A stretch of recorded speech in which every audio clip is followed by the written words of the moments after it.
Setelah acara pertemuan pertama Asa dengan Faris di rumah ini, Faris sering menghampiri Asa, mengajak ngobrol.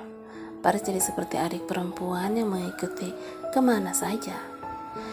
Sekolahnya yang lagi libur, makanya dia bisa pulang siang ini. Faris ngajak Asa keluar, padahal masih jam kerja. Tapi Faris memaksanya ikut. Sebagai pelayan yang tahu tanggung jawab, Asa pun menolak. Tapi Faris memaksakan kehendak dan merajuk ke bundanya. "Kak Asa, aku ajak keluar, Bun," pinta Faris. Nyonya Wardah melihat Asa yang masih mencuci piring, berpura-pura tidak dengar. "Asa masih ada kerjaan." "Biar Bisumi yang gantiin." Faris tetap memaksa. "Asa, ikut Faris keluar deh," pinta Nyonya Wardah. Akhirnya mengalah. "Maaf Nyonya, jam bebas saya masih nanti jam 7 malam.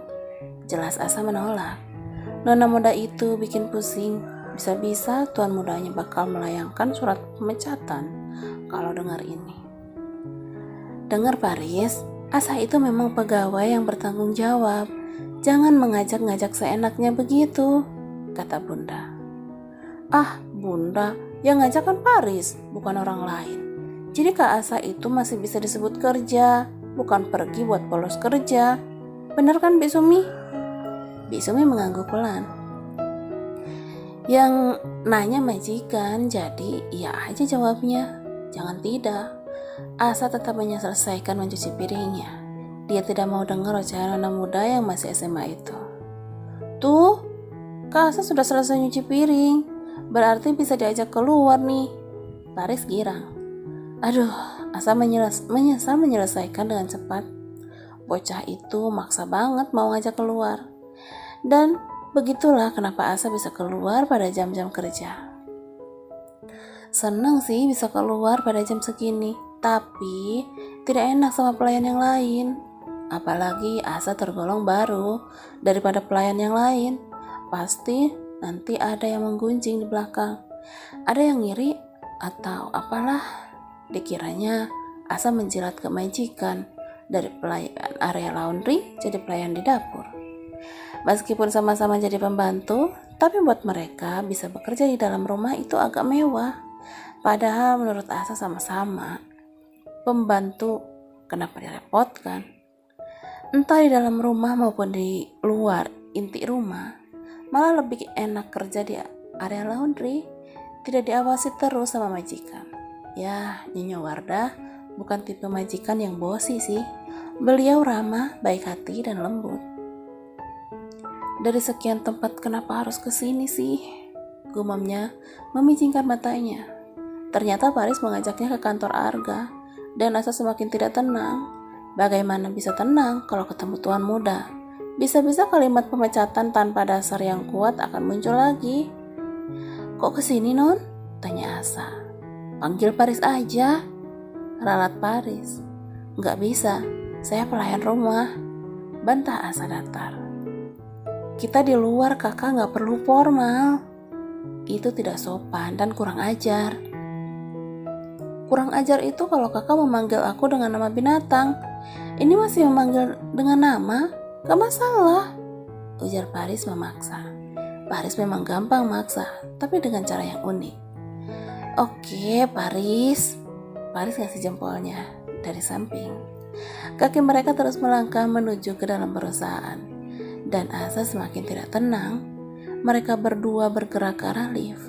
Asa yang sedikit takut naik lift mendekat ke dinding. "Kenapa, Kak?" "Kalau berdiri di tengah aku merasa pusing dan mual.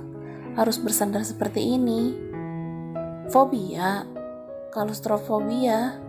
Faris menyebut salah satu fobia ruang sempit. "Mungkin semacam itu, tapi nggak parah." Asa menghela nafas berkali-kali seperti kehabisan oksigen. Pintu lift terbuka. Mereka sampai di lantai paling atas.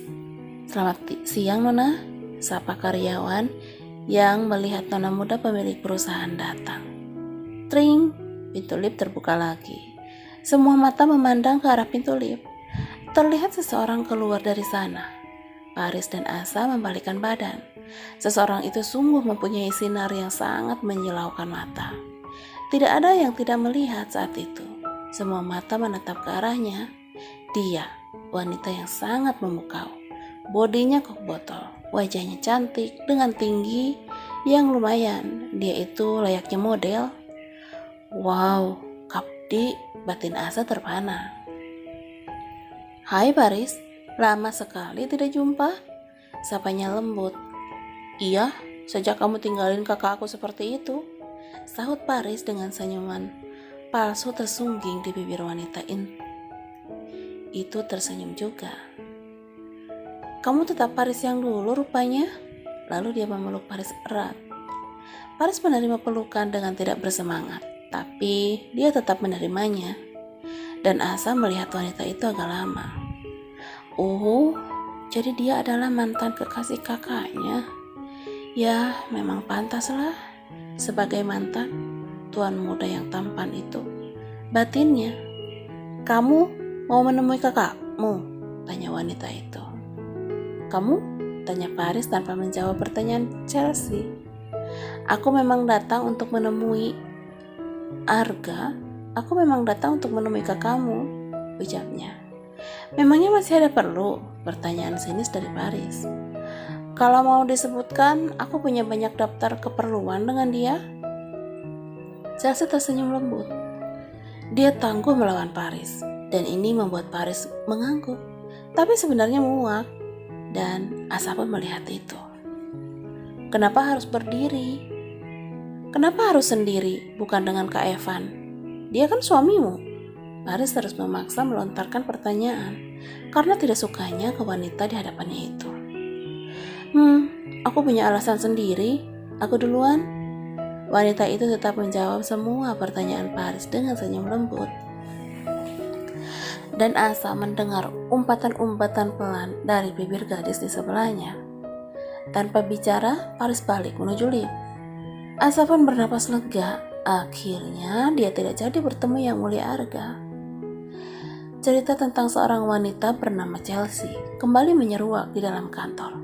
Semua tentang wanita itu muncul ke permukaan. Semua orang sedang membicarakannya. Di geng perempuan, sekarang Chelsea semakin cantik. Iya, dulu aja sebelum menikah dia sangat cantik, apalagi sekarang. Bagaimana dengan Direktur Arga sekarang ya? Dulu kan Chelsea kekasih Direktur Arga. Benar, dan entah kenapa Chelsea malah menikah dengan Direktur Evan. Direktur Luhan juga tampan sih, tapi menurutku lebih tampan direktur kita. Tentu saja direktur kita lebih tampan. Kalau mereka bertemu lagi bagaimana ya? Iya, pasti jadi drama ya. Direktur Arga selama ini tidak pernah dekat dengan wanita manapun. Mungkin nunggu jandanya Chelsea. Chelsea mah beruntung banget disukai dua orang direktur, kaya dan juga tampan. Satu nolak, ya pindah ke satunya dong. Bener tuh. Dan di geng para laki-laki, Chelsea perawan atau janda sama-sama hot. Wow, benar, lihatlah tadi saat berjalan. Piu. Bukannya malah mirip bebek kalau lagi jalan gitu. Depan belakang sama-sama bohai. Alamak, sip, tapi kayaknya tambahan deh. Palsu dong. Palsu sama asli, buatmu kan sama saja. Sama-sama mau. Hahaha, tahu aja. Mungkin palsu, jadi direktur nggak mau. Jadi dia melipir aja ke Direktur Evan. Dan Direktur Evan sangat menyambut bantalan empuk menghampirinya. Hahaha, begitulah bisikan-bisikan dari para pekerja yang melihat kehadiran Chelsea saat itu. Sebenarnya mereka semua yang kepo itu berani bicara saat di belakang direktur saja. Kalau sudah berhadapan langsung, mana mungkin mereka berani membuka mulut soal Chelsea. Bukan hanya soal Chelsea, soal sepele yang tidak ada hubungannya dengan pekerjaan pun mereka tidak akan berani membicarakan. Meskipun banyak yang membicarakan Chelsea, tapi ada juga yang enggan, seperti Rendra, sekretaris direktur. Sejak kedatangan Chelsea, dia diam, tidak mengeluarkan perkataan apa-apa. selain yang disuruh Direktur Arga. Dan masih banyak lagi bawahan dan dasarnya yang dasarnya nggak kepo, nggak membahas kedatangan Chelsea ke perusahaan itu. Mereka menutup mulut rapat-rapat soal yang menyangkut direktur.